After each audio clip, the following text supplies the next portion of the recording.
Gestalt psychology, ये भी बड़ा फेमस है भैया। तो ये भी क्या है, एक टाइप की आपकी फिलॉसफी है। तो फिलॉसफी और साइकोलॉजी दोनों मिक्स है ही।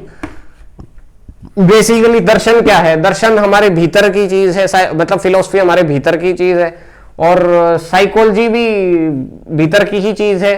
दोनों एक दूसरे से बहुत ज्यादा रिलेटेड है। अगर हमारा साइके जैसा होगा वैसा ही हम देख पाएंगे, समझ गए? जैसा मन होगा वैसा ही तो देख पाओगे।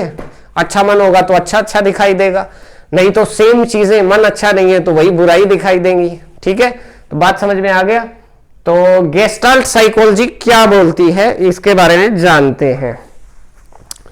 गेस्टाल्ट साइकोलॉजी एक सिंपल सी बात बोलती है, the whole is greater than sum of its parts. अब इसको समझाता हूं ये होता क्या है।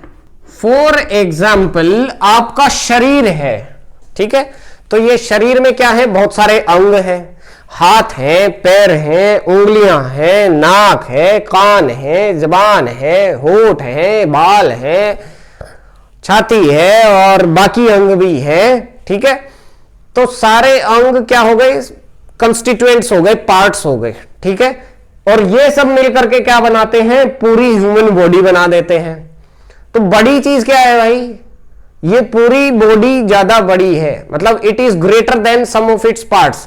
अगर हम सारे पार्ट्स को जोड़ दें तो जोड़ना भी एक साइड, लेकिन ये जो पूरा ह्यूमन बीइंग फंक्शन कर रहा है, पूरी बॉडी फंक्शन कर रही है, दिस इज ग्रेटर, ये बड़ी चीज है। क्यों?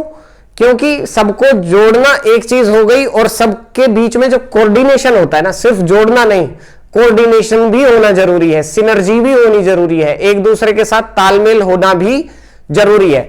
फॉर एग्जाम्पल मैं आप लोगों को एजुकेशन के हिसाब से एग्जाम्पल देता हूं।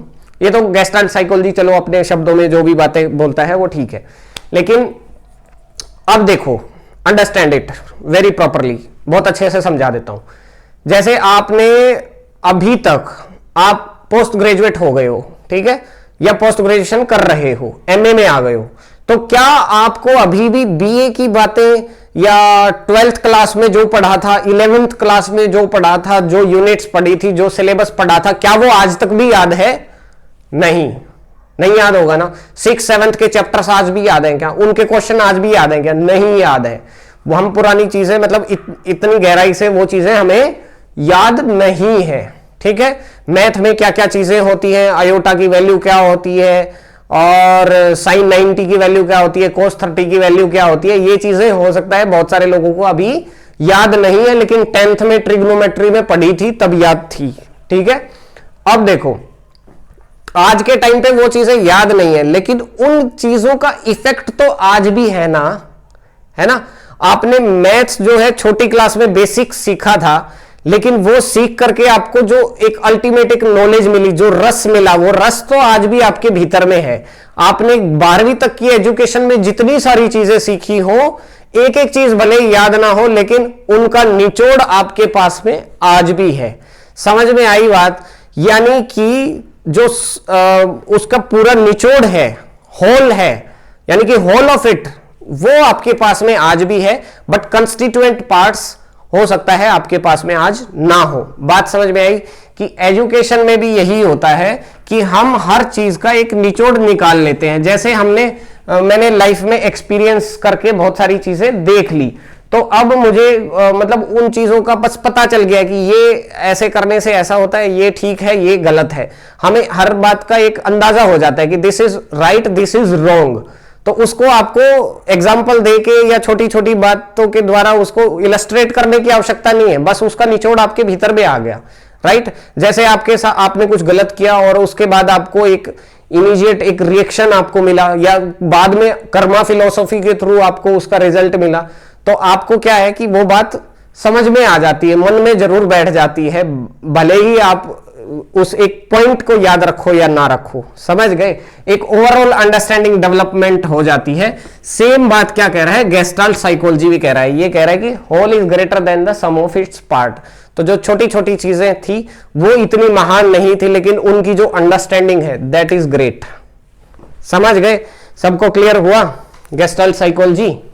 कि गेस्टाल्ट साइकोलॉजी ये कहती है कि जो होल है, यानी कि जो निचोड़ है आप जितनी भी चीजें पढ़ लो एजुकेशन में, जितनी भी शिक्षाएं ग्रहण कर लो, लेकिन उन शिक्षाओं का जो मूल है, वो शिक्षाएं जिस उद्देश्य के लिए आपको दी जा रही है, यदि वो आपको समझ में आ गया तो योर एजुकेशन इज सक्सेसफुल। ठीक, भले ही आपको बीच की चीजें, छोटी छोटी चीजें याद रहें या ना रहें, आपको जिंदगी में हिसाब किताब करना आ जाना चाहिए, लर्निंग आ जानी चाहिए, भले ही आपको मैथ्स आए ना आए। बात समझ गए? एक आदमी इस काम को इतने दिन में करता है, 4 आदमी तो और 3 औरतें मिलकर के कितने दिन में करेंगे।